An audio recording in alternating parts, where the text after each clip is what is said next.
A man boarded a plane carrying nothing more than a briefcase. A few hours later, he had collected 200,000 in ransom money, threatened the crew with a bomb, and parachuted into the darkness over the Pacific Northwest. He was never seen again. More than 50 years later, nobody knows for certain who he was, where he landed, or whether he even survived the jump. His name was D.B. Cooper, and he committed what may be the most famous unsolved crime in American history. To understand how D.B. Cooper pulled it off, we have to go back to the afternoon of November 24th, 1971. The day before Thanksgiving, at Portland International Airport, a middle-aged man wearing a dark business suit, a white t-shirt, and a black tie walked up to the Northwest Orient Airlines ticket counter. He identified himself as Dan Cooper and purchased a one-way ticket to Seattle for just $20. Nothing about him stood out. Witnesses described him as calm, polite, and well-spoken. He appeared to be an ordinary businessman making a short flight between two cities. But hidden inside the briefcase he carried onto the aircraft was something that would soon terrify everyone on board. Shortly after takeoff, Cooper took a seat near the back of the plane and ordered a bourbon and soda. Then he handed a folded note to the flight attendant named Florence Schaffner. At first, Schaffner assumed the man was trying to flirt with her and slipped a note into her purse without even reading it. That's when Cooper leaned toward her and quietly said, "Miss, you better look at me. I have a bomb." Schaffner later recalled that when she looked inside the briefcase, she saw what appeared to be red cylinders connected by wires.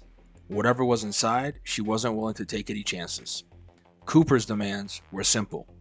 He wanted 200,000 in cash, 4 parachutes, and a field truck waiting in Seattle. If his demands weren't met, he warned, the bomb would be detonated. As the aircraft continued towards Seattle, the crew informed air traffic control of the hijacking. For the next several hours, authorities scrambled to gather the ransom money and parachutes, while passengers remained completely unaware of what was unfolding just a few rows away. Despite holding an entire aircraft hostage, Cooper remained remarkably calm. He ordered another drink, smoked some cigarettes, and spoke politely with the flight attendants. To everyone around him, he appeared to be relaxed.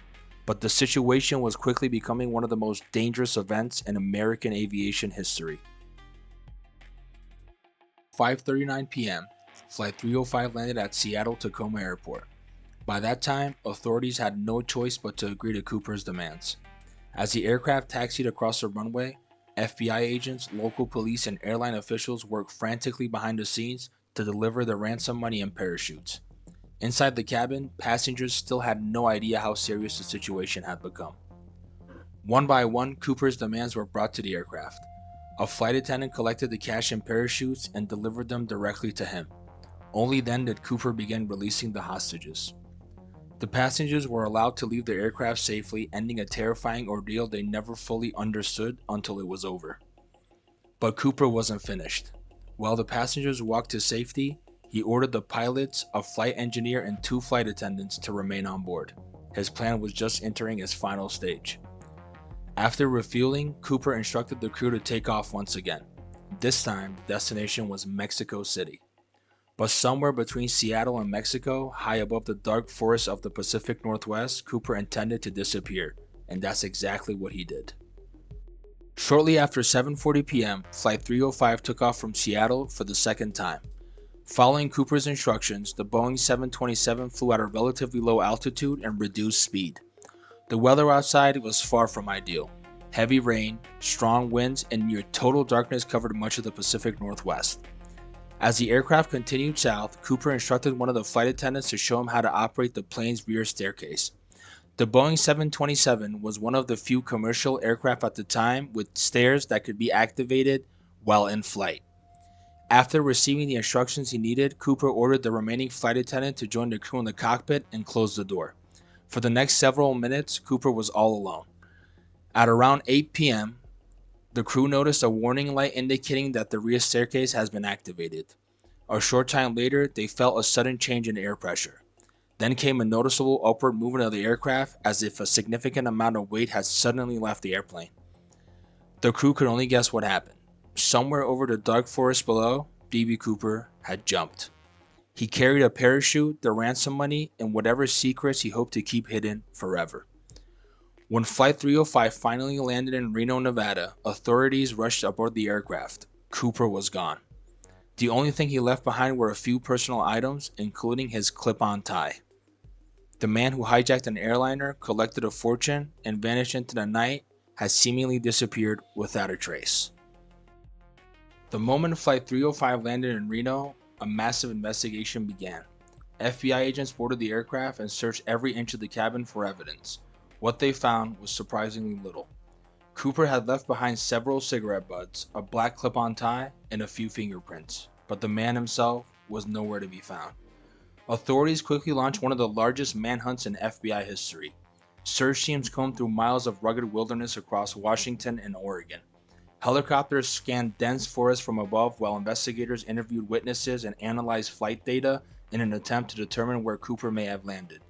Days turned into weeks, weeks turned into months, yet despite the enormous effort, no trace of Cooper was found. No body, no parachute, no ransom money, nothing. As years passed, the mystery only deepened.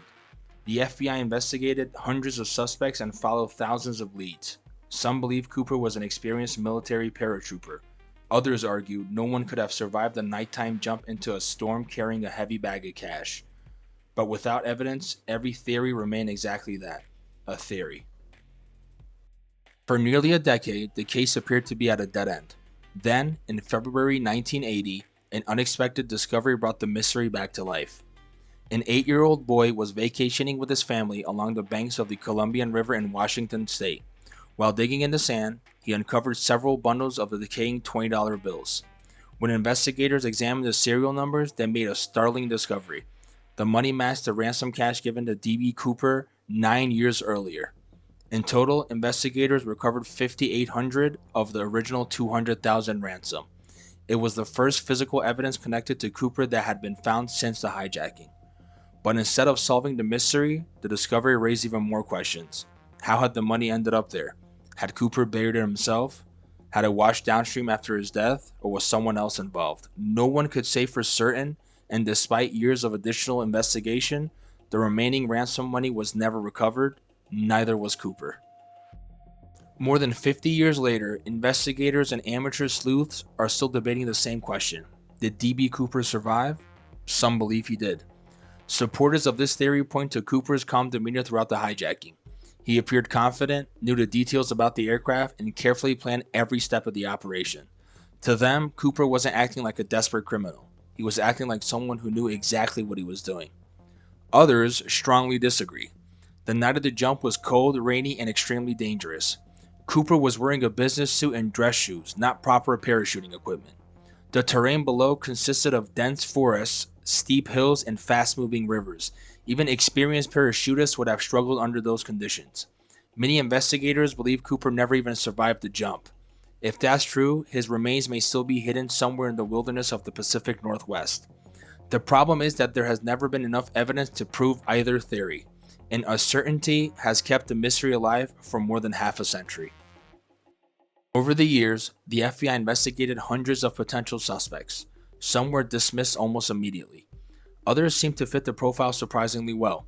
One of the most discussed suspects was a man named Kenneth Christensen, a former paratrooper and airline employee whose background appeared to match several details of the case.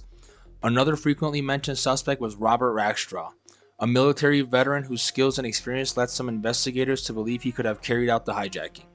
Yet despite decades of investigation, none of the evidence was strong enough to conclusively identify either man as D.B. Cooper. And that's the biggest challenge from the very beginning.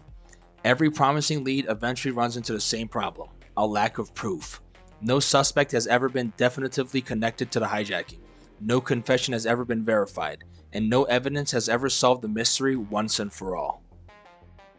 In 2016, after more than 4 decades of investigation, the FBI officially suspended active efforts to solve the case. But the mystery of D.B. Cooper refuses to disappear. Was he a skilled parachutist who successfully escaped into the night, or did he perish somewhere in the wilderness shortly after making the jump? More than 50 years later, nobody knows for certain, and that's what makes this story so fascinating. A man boarded a plane carrying nothing more than a briefcase. A few hours later, he collected $200,000, parachuted into the darkness, and vanished. He was never seen again. And to this day, the true identity of D.B. Cooper remains one of the greatest unsolved mysteries in American history. So now I want to hear from you. Who do you think D.B. Cooper really was? And do you believe he survived the jump? Leave your theory in the comments below. Thanks for watching.